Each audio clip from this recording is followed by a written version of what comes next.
Hello, and welcome to Season 2 of Misshelved. I'm your host, Nicole Brinkley, and I am so excited to be back in your ears with more bookstore love. For those of you new to Misshelved, welcome! Every 2 weeks, I introduce an independent bookseller as they talk to one of their favorite authors. This week's independent bookseller is Mariana Calderon. Hi, I'm Mariana Calderon. I am the bookstore manager at SAVOY Bookshop and Cafe in Westerly, Rhode Island. Mariana just moved to the East Coast to work at one of my favorite bookstores, and I'm thrilled to have her so close. She's kicking us off in style for Season 2 by talking to New York Times bestselling author Casey McQuiston. Hi, I'm Casey McQuiston, and I am the author of Red, White, and Royal Blue and One Last Stop. Settle in as these two talk about real-life romance and queer mysticism. Okay, well, you have to tell me about your dog first. Oh my goodness. So she has just been kicked out of the room because she is a very high energy dog, and I had to get her one of those treat balls that she can chase around the apartment. And she is constantly slamming it into walls. So I had to go put her in my bedroom so it would not sound like a construction zone while we're recording. But her name is Pepper. She is a 7-ish-year-old poodle mix. And I adopted her from a shelter about 3.5 years ago, maybe 4 years ago. She's great. She's a hot mess. I love her. Yeah, I know the pain of the loud treat ball. Last year, I kind of long-term fostered a lab and shepherd puppy. And we had one of those Kong treat dispensers, and he would just slam it against things. Literally constantly. Like anytime I want to call, I have to apologize. Like, I'm so sorry. But yeah, we love them. I miss having a dog, but I have my 2 cats, and they are lovely, and Purry will be coming with me to the East Coast, so it's very exciting. Should we have a mini detour to start us off into the connection between my book and you and your partner and dogs? Yes. Ridiculous. Yeah, I can't believe we're finally actually talking because it feels like we've been on social media and it's been a thing. It's been a long time coming. Yes. I mean, it all really started because a good friend of mine has this adorable potato of a dog named Gus. And at the beginning of the pandemic, she ended up on the East Coast, and her husband and her dog were in, I think, Oregon, Washington, so West Coast. And she was kind of stuck there for a while. And aside from it just being difficult to be isolated at the beginning of the lockdown, she also didn't have her dog. After a particular post on Facebook, a bunch of other bookseller and book people friends were just like, we need to get you your dog. And because booksellers are a network all across the country, we're like, wait, we could potentially get you your dog. We could do a relay because we were just spread across the country. And so it turned into a couple of Zoom calls, and we didn't end up having to relay the poor dog, which is probably good for his nerves because this friend did end up going back to the West Coast. But in the meantime, this group of women ended up just what we call our little coven of bookish, witchy people. And we meet on Zoom still about a year later, about once a week. And one of those people was my girlfriend, Abby, now girlfriend. Did a lot of the making eyes across Zoom and thinking you're really subtle and absolutely not being subtle at all. But then your book comes in because we started talking early summer of last year. I got the Galley first, our kind of digital Galley platform online, because it was weirdly hidden. It didn't pop up on the first page or when you searched. You just kind of had to scroll and it was there. Well, that's weird. And I started screaming about it. And just sending all of these lines because at that point, Abby and I were really just in a will we, won't we? We had both just got out of relationships, opposite sides of the country. And then I just kept sending these lines from One Last Stop because it is such a book about hope and just going for it. And I was like, oh my God, you have to read this. And then she did, and it was a really pivotal moment of kind of realizing we have all this stuff we're still dealing with, as humans do. And this book is just hitting us over the head with this message of, what are you so worried about? Like, just do it, Oh my God. So thank you for that. It's been over 6 months since we've been official. I'm now moving to the East Coast, much closer than not in the same area as her. Yeah. Oh my God. Yeah. That's so exciting. I remember, I think you emailed me through like the form on my website or something to tell me the story. And I immediately tweeted about it. And then either you or Abby was like, oh my God, that's me and my girlfriend. I was like, ah. So Yeah. I'm obsessed with this. And I love the image of y'all trying to do this awkward little dance around each other while reading that one passage where Mila is talking about like the confusing homoerotic queer girl Oh my friendship God. and how it's just like, I don't want to fuck up this friendship by like presuming something that's like not mutual, but then like, what if it is mutual and we never do anything about it? So I am so proud of y'all for stepping out of that zone and into a relationship. And it makes me really happy. And I feel like that's one of the most rewarding stories I have heard as an author about somebody reading my book. So thank you for that.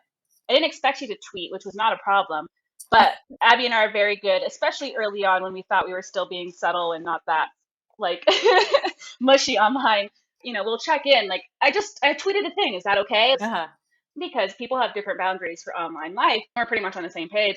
But you tweeted, and then she screenshotted it and sent it to me and was like, is this us? I was trying to be careful. Like I didn't screenshot it or anything, like the email. I just was like, somebody emailed me and said that my book helped them get together with their girlfriend. So that was kind of like a choose your own adventure, like whether you want to opt into being this person or not. Oh yeah, absolutely. And it was hysterical seeing the replies of people like, the queer dream. Why does this never happen to me? Like, oh man. God, amazing. Your book is just, there's so much. I just went home because I'm vaccinated for a week in California, and I chose a couple books to take. And one of them was just Still One Last Stop. Did I pick it up? No, but I thought maybe I want to read a little bit more. I just love it so much. Oh my God. It is so special. I'm so excited to just throw it at people's heads. Yeah. Oh my God, thank you. You do have to promise me that you will reread when it comes out for real, because there are like a few little lines and little like thingies that changed or added in like Final Pass that I think are like neat little additions, or like I filled in a little extra backstory for Nico. Please do give it another read, but I am so happy that you guys loved it so much. Would love to talk about queer history and magic, because it is obviously just such a big part of One Last Stop, but also something I've been thinking about a lot. And I thought of it because, so I grew up with two moms, and one of the things, they split when I was little, but the mom I was staying with, she had this giant library that a good friend of hers, when I was little, who passed away, left to her. And it's so gay. It's a very gay library is what I call it. I always go into it and I just pull things out, and I did a funny TikTok video that, I don't know if you follow me on TikTok, but oh my God, okay, well I'm gonna go follow you on TikTok after this. Yes, I was like, things in my gay mom's house that just make sense. It's just like the art and all this stuff. But the fact that I went up to the shelf, I stole this book, I brought it home for me, she doesn't know. And it's called The Essential Gay Mystics. And I was like, what is this? And it is this really cool look at what the author calls like gay mysticism, or mysticism just as being like people who have work or things that they do, and they have this vision of the sacredness of the divine of themselves, just creators really, essentially. And all these little bits of everything from Sappho to like Whitman to Audre Lorde, like all these different just bits and pieces of their work and writings, and how it's very gay and very mystical. And so I've just been thinking a lot about, there is such inherent beauty and magic in being queer and in queerness, and it's so apparent in your books, and like queer love in different ways, and it's just so good. Oh my God. Thank you so much, first of all. I love that. love to feel seen. There are a lot of phrases and sayings thrown around about like queerness, of like love is love and we're all the same. I don't mean to sound dismissive of any other type of love, but I do think that there's something really, really special about queer love. And it's just like the transformative properties of queer love, and the level of affirmation that is possible in a queer relationship that I think is really unique to queer relationships, and that it's not just affirming in the way that all love is affirming of like, I feel seen by someone and I feel, loved and I feel validated that I'm like a person worth loving. It's also like an affirmation of identity and of self and of not being wrong. I mean, like my partner, while I've been on this gender journey, my partner has been like so incredibly affirming every step of the way. And it has really been transformative for me in giving me the confidence to do more exploration of gender expression and of my identity. And there is something like a tweet or specifically a line from his book, but Ocean Vuong had said something about how his queerness is expansive. And I think that's so what queerness is. There is something to me that feels like divine about it. You know, like I do think that there is the ability to kind of transcend the confines of what like you quote unquote are supposed to be. I think there's something really, really beautiful and magical and like inherently divine about that. Like, not to sound Catholic, but I do think there is something adjacent to God or adjacent to mysticism. My family goes back into like a lot of like Catholic faith healers, like charismatic Catholic Cajun type of mysticism. And the only type of godliness I really connect with is something that is very mystical. And to me, that means that queerness is close to godliness and godliness is close to mysticism. And so I feel like that's something I'm always trying to like infuse into what I am writing is, while we have all these conversations from a marketing standpoint, like queerness is just as marketable as any other type of love, and queer sex is not inherently more scandalous or controversial or R-rated than straight sex in a romance. At the same time, it is different and it is singular and it is really magical in a really beautiful and cool way. And I am thankful for all of my like my wide readership base and my readers of all types, but my books are for the queers. Yes. And they are imbued with the type of magic that I think will resonate with queer people especially. And I think that's something that's really interesting about One Last Stop is that anytime I feel that somebody doesn't like 1000% connect with One Last Stop, they're straight. And I'm not saying that means that anyone who like doesn't like my book is straight, but I'm just saying that like I think that there is something about One Last Stop that is less commercial than anything I've ever written before and more like niche and specific to like that like queer magic. And I think if you don't fully connect with that, it might not be the book's fault. It might just be that it's not necessarily for you. I love hearing you talk about this. I love the idea that, you know, there is still a lot of work to be done in terms of showing general society in the world, and God knows other places aren't as open and welcoming as, for example, my own bubble of queerness. But also, I don't want to be shown to be the same, right? I'm not trying to match like cis het people. That's not my goal. I don't want to say equal but different because that's got connotations I don't like.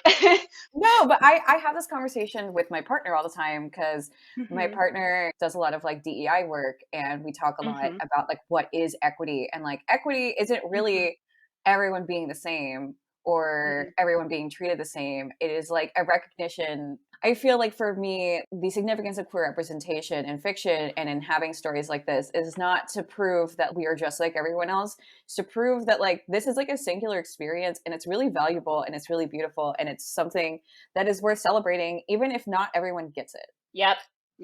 Especially that's part of it too, is just writing these stories that are just so good, base level good, that everyone should read them, right? Even if you don't connect, like I read plenty of things I don't particularly connect to. Like how many just straight romances that I read before I got any of these, right?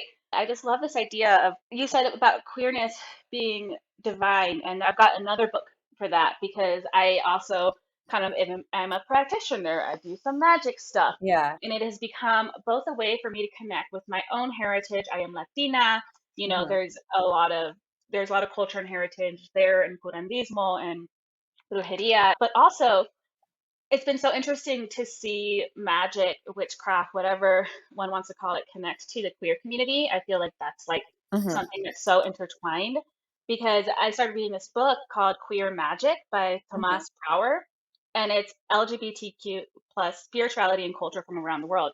And it also similarly goes back, it starts with Mesopotamia, like divine queerness in ancient Egypt. And it just goes through like all through history, talking about additional genders or queerness. And so much of it leads back to like people truly believing and seeing queerness as divine. There is more to a queer person than your general cis het person. And because of that, they were seen as shamans, as healers, as priests, as their own like sect of monks. They were just all throughout history given this extra responsibility and power and agency because of their queerness. And it is just the coolest thing. And so part of the magic that I practice, it's also ties back to that and feeling so connected to this history of queerness. And I mean, then there's also, we could talk about queer history, which is a whole other thing that I have been diving into. Like I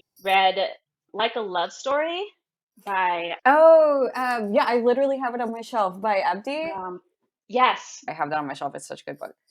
It was the first time I read YA that kind of dove into this segment of queer history. And then like I read One Last Stop, and there's more books like that now, but I am finding it so interesting to see there's such a need for queer history education for young people and for like millennials and for everyone, because gosh, I think back to the 80s in queer history and the fact that I grew up with two moms. And they lived through that. And not only that, the community I grew up in Northern California, I grew up going to a metropolitan community church, which was kind of an early Christian non-denominational church. I know those. Yeah. And so I grew up from like babyhood, being held as a baby by like all sorts of queer people and all these queer elders. And I just found out recently that the Reverend I grew up seeing was like really famous. But also specifically, I think about all the men that I knew. Like there's all these family friends, and I'm just like, damn, like y'all lived through the 80s and through the AIDS crisis, and no one told me about any of this, you know? And it's so powerful to know where you come from, I think. And I don't know, I could just talk about it forever, but no, I love it. And I think for me, like I grew up in like almost as far from that environment as you can get. Like I grew up in deep South Louisiana, and my family was super Catholic, but I went to an evangelical Southern Baptist school for 13 years, like kindergarten through 12th grade, same school. And it was very beat you over the head with the cross. Like, we're going to do chapel services about how being gay is an abomination and you have to go, it's mandatory. And all of that meant like I had repressed everything about myself till I graduated high school, and B, no concept of queer history until I got to college and I started like meeting other queer people, and I came out and I like really kind of made it my project to like learn about this stuff. And so I think that's part of why I have such like a deep interest in it, because I have like a lot of empathy for other young queers who are kind of just like, I'm here now. I don't know anything about it, but I know I belong here, you know? So I feel like a lot of my books end up being kind of like sneaky history lessons for those people. When you were talking about like queer mystics and like their role throughout history and throughout different cultures, it made me think a lot about like some of the stuff that I was telling you I added to Nico's backstory in revisions on One Last Stop, because like he talks about this in the version that you read, where he's just like, you know, like August asked him like, when did you know? And he's like, what, that I was trans? And she's like, no, that you were psychic. Like, that's not. And he's like, oh, usually when people ask me, when did you know, they're asking me when I knew I was trans. And he's like, but it's funny because the answer is the same thing. It's just like, I always knew. And he's just this guy who's always been like very, very close to his own spirit and his own like spiritual self. And he just always knew that his spiritual self was a dude, the way that he always knew that he knew all of these other things about the world, because he's a psychic. And he talks about how his direct family, like his mom especially, was always like really supportive of him, because like they kind of saw him being trans the same way they saw him being psychic, as this kind of gift from God. And they saw his spirituality and his gifts as a gift from God. So if we believe that that's his gift from God, then like we have to believe he's telling the truth about being a boy. You know, and like, and his mom kind of like, that's part of why they kind of stopped going to mass, is that his mom has some disagreements with like their priest at their church about it. So they're a super Catholic family, but they kind of like deviate into their own form of Catholicism to that like is more in line with like Nico and who he is and what his gifts are. I love that thread, and it was always kind of there. I just like hadn't really put it on the page. I love just like anything that explores the idea of queerness as something that's close to God, because I was told so much growing up that queerness was very, very far from God. And now as an adult, it's like I went through a phase in my earlier 20s where I was like, middle fingers up, like, I don't care about the church, I'll never go back, like, blah, blah, blah. And then now I feel like I've kind of like made this loop back around to being like, okay, I disagree with being told that these things have nothing to do with God, because I believe they have a lot to do with God, or a higher power, or the universe, or however you want to describe it. When I lived in Colorado and I would look at the Rocky Mountains, I would look at the Continental Divide, and I would be like, this is God. I feel the same way about like having a really queer time with my partner, you know? Yeah.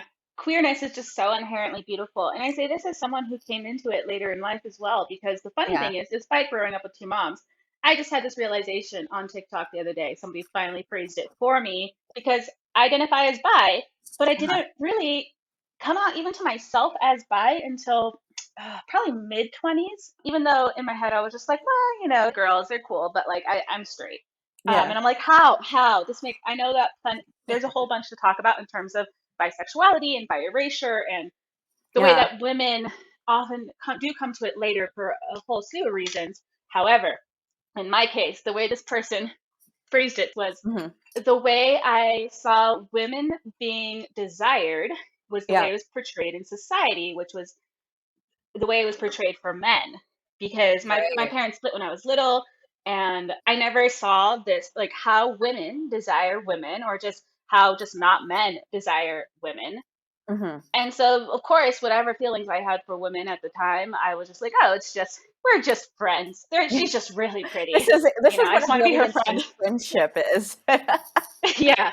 And it's so fascinating to me, even to think about it now, being in this queer relationship, and it's so different for many reasons, and just, it's so beautiful. And there's so much love in the community. I love it. I think when I wrote Red, White, and Royal Blue, I got like an email from somebody who was like, it's really unrealistic that Alex would grow up surrounded by progressive politicians in Austin, and he's got these like parents who are advocating for trans bathroom bills and shit like that, and that he would not have figured out before now that he's bi. Like, he's had these like kind of gay experiences when he was younger. And I'm like, clearly you are straight, because first of all, Alex's coming out story is in a lot of ways lifted verbatim from my own life. I literally had the experience of making out with a girl and then the next morning being like, well, I don't feel bad about that. So clearly I'm straight and I was just having a good time. And if I was gay, I would be like having some type of existential crisis, like spiraling right now. So actually kissing girls is straight. Like, those are the things that you tell yourself when you are like bi, and it's being bi is such a trip. And I feel like it's so much harder to realize than realizing that you're fully gay in some ways, because it's like, well, wait, but there's also this. I distinctly remember as a teenager having a thought along the lines of, well, clearly, like, I understand how girls are bi, because all women are attractive. Objectively, women are beautiful, and they're like, honestly, in most cases, more beautiful than men. And I enjoy looking at them more. And, I'm attracted to men, but like, women are objectively, like, who wouldn't be attracted to women? And now I'm like, what the fuck? Like, you're just saying my brain. It's so true. It's just the way you come up with these excuses for your own brains. It's funny in retrospect. At the time, you also look back and you're like, why? Everything could have been so different. But it is so interesting and funny to me. Yeah. And I would even on occasion have the thought of, I could see myself dating women if I was a man. And I'm like, whoa, boy, there's a lot to unpack there. So yeah, I mean, we could go on forever, but I know you have more questions to get to. But like, yeah, that was my tangent about. Oh no, I love it. It is a journey, and then, I mean, because there's no stasis in queerness. I also was thinking about it's been interesting to be in a relationship with someone who's not a dude for the first time, because then of course, especially for someone who only came out as bi kind of recently, you're like, interesting, this is so good, this is so much better. Am I actually just gay? I'm like 99.9% certain I'm not. Like sometimes I'm just like, I see a dude, I'm like, oh yeah, I'm bi. But I loved reading about Demi Lovato kind of in her recent album and coming out in her phrase that she was too queer for a cis man right now. And that resonated with me so much because I was like, that might change in the future. But right now I look at just cis het men and I'm just like, boring. Like I think and that I would not know what to talk to a straight man about. I would not know where to begin. Like queer cis men, like we can get down for sure. Especially because like since I don't identify as a girl, there's like this whole other element to that I really dig. At this point, I don't even know if I could be with anybody who's not bi, because like I would want, like it's kind of like hedging my bets of gender fluidity. Oh, I did make a note, which is completely unrelated, but I thought it was hysterical. I saw you tweet or maybe Instagram about working with a translator for One Last Stop. Oh my God. Yeah. And I think it was the line of like, was it like the line was, it feels like Satan's taint outside. That was like a French translator. So like for backstory, if you don't follow me on Twitter, basically I received this like query. One of the things in the document of questions from the French translator was like pointing out a line where one of the characters says, "It feels like Satan's taint outside." And then like very, very politely they asked, "What does this phrase mean, please?" And like the please was what really sent me. So this is what I wrote. I wrote, "In America, a common semi-vulgar expression to describe extremely hot weather is something like, quote, 'It feels like Satan's ass crack,' because Satan is in hell, where it's really hot, and the ass crack is an especially warm part of the body." And then I put here, I use, quote, "taint," and then in parentheses, a slang term for perineum, to imply that it's also humid/sweaty outside. Basically, it means that the weather's extremely unpleasantly hot and humid. Like, that's got to be like top 10 most mortifying things I've had to do in my career. But I'm just like, it's one of those moments where like you're writing something and you're like really into the voice and you're really into the jokes and you're really into creating this like very particular vernacular of the book. And then like months later, you're asked about a line completely out of context and like out of the blue. And you're just like, oh, why am I like this? It's such a perfect line though for summer in New York. It like, really is. It's so perfect. But also, French person, I'm sure they've got a word that would be similar, right? I feel like I'm sure. It was really funny because a bunch of readers who speak Portuguese and Spanish were like quote tweeting or replying with the phrase for that in their language, which I thought was really, really funny. And I'm like, wow, this is international collaboration and it's beautiful. I don't even know how I would say it in Spanish. That's the funny thing about being Chicana and Latina is I grew up speaking Spanish. I'm completely fluent, but there's just certain terms and phrases and slang that I straight up have no clue. I would have to Google it like everyone else and then try to think of which one actually is real life applicable and not just Google. I know. Language is so funny. There's also like a line in the book where they're doing the experiment to see if Jane can get off the train. And like every time she tries to get off the train, she just like reappears on the train. And there's a line where August, like the narration mentions like Jane popping up behind her shoulder like a disgruntled Bloody Mary. And the French translator was like, "Does this mean the drink? Like, I don't understand." And I was like, okay, now I have to explain like the Bloody Mary myth to you. This is like a thing in English speaking countries. Like, I'm sure that there's a similar type of ghost story in French speaking countries. Maybe you could come up with, but it is a trip, all like doing translations, but it's a lot of fun and it's very cool. And you have the audiobook as well. Oh my gosh. Yes. You had shared that clip from the recorder on yes. TikTok, and I replied to with my I duetted them with my reaction because it was Jane's voice, man. Dude, okay. Natalie Natis, she is so good. Like, I low-key want her to do every audiobook I ever do from here on out. I've only heard like maybe 3 minutes of her narrating this book. She read the first like probably like 10 pages for her audition. And not just these voices, but the voice she does for Nico, I don't know how she does a trans guy voice that just sounds like somebody who's on tea. It's so specific and so good. And so Nico, like, she is so talented. I cannot wait to hear the audiobook.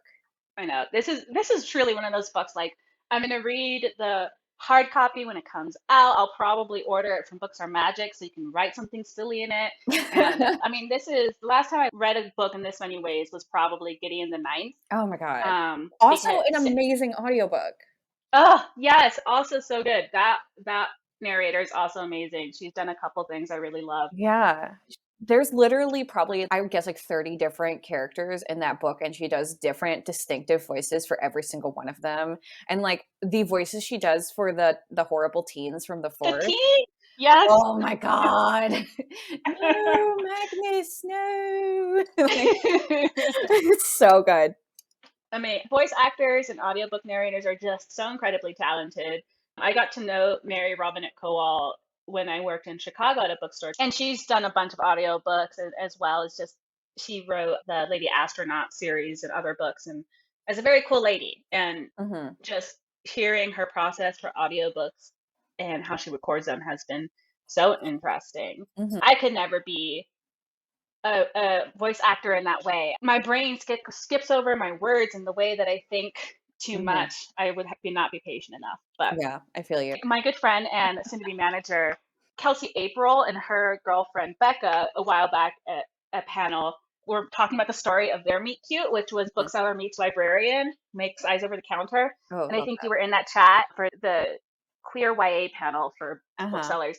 And she wants to know, so when is that book coming? Interested parties want to know. I mean, look, I have about like a queue of 3 or 4 different rom-com ideas that I'm like kind of percolating right now.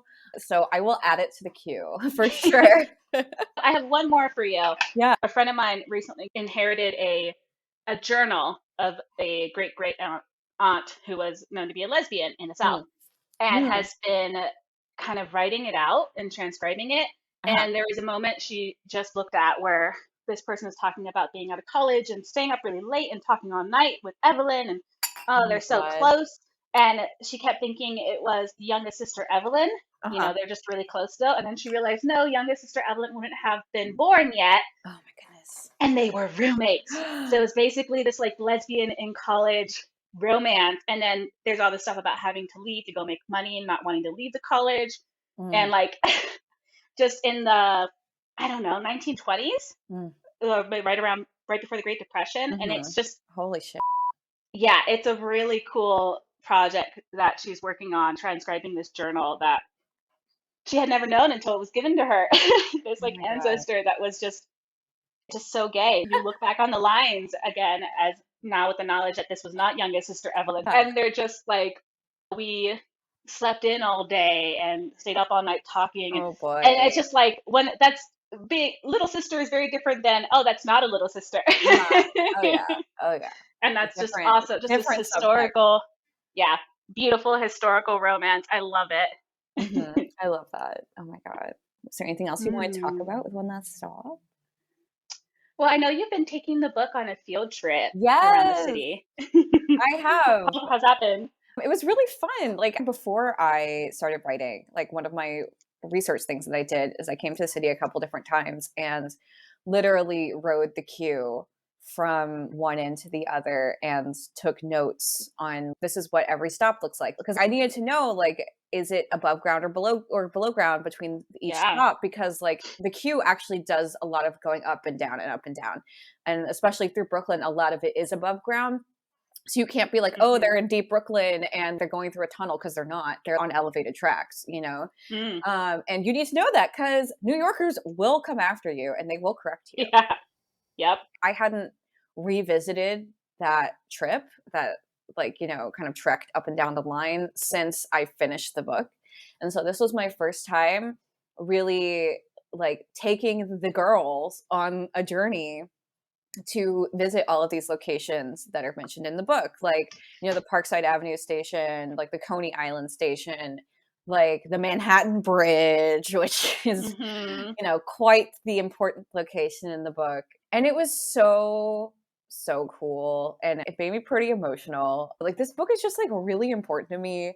And I feel like I feel like an emotional connection to everything I write. But this one in particular, I feel like it's just my heart on a page. And I just like, especially like thinking about Jane and her spending every day on that line, up and down and up and down and up and down, taking that trip really like is like a cool spiritual connection to her, and it feels amazing. And then also it's a cute time because it ends at Coney Island and I get to go to the beach. I've loved it. It was so much fun, and I got so many pictures that I will be posting on Instagram throughout the next month or so.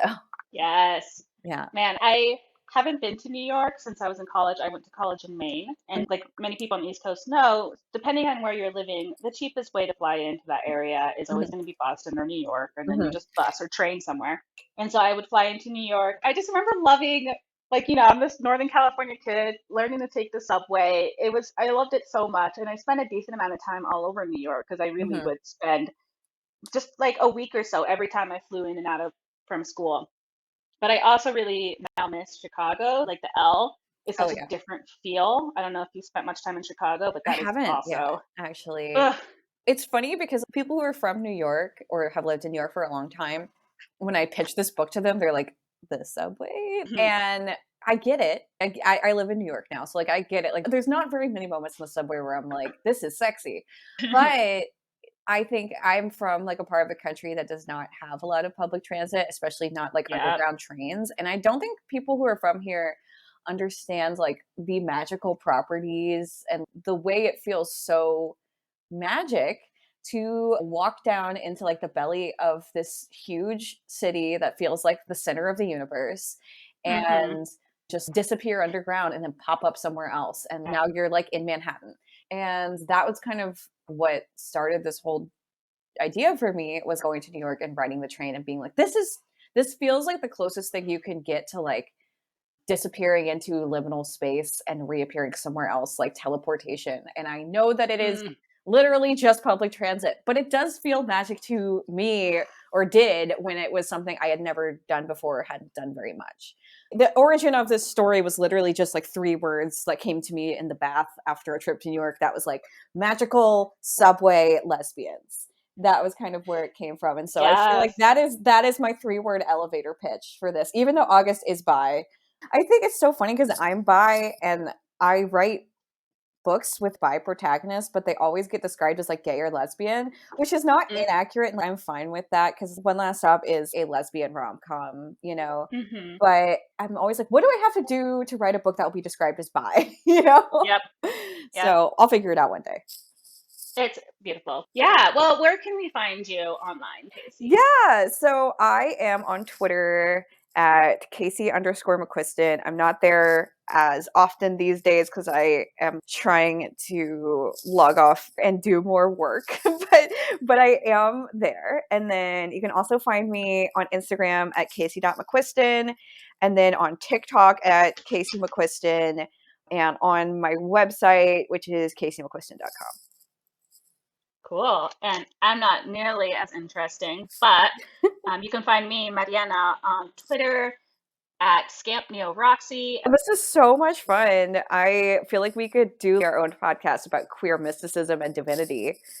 That, or even just like, I'll think of something at my news store, I bet. Thank you everyone who's listening. This podcast, this whole project is just so cool because booksellers and authors don't often get to just talk about things aside from books. So seriously, this is so cool. So yeah, please keep listening so that this can continue to exist, because it is such a cool thing. And we close the chapter on another episode. If you liked it, and we hope you do, don't forget to subscribe and follow us wherever you get your podcasts. Apple, Spotify, Google Podcasts, we're on them all. If you really like what we do, you can support us by following on Instagram and Twitter at MisshelvedPod. Early access to episodes, as well as lots of other cool perks, are available over at my Patreon. That's patreon.com/NEBrinkley. We'll be back with another episode for you in 2 weeks.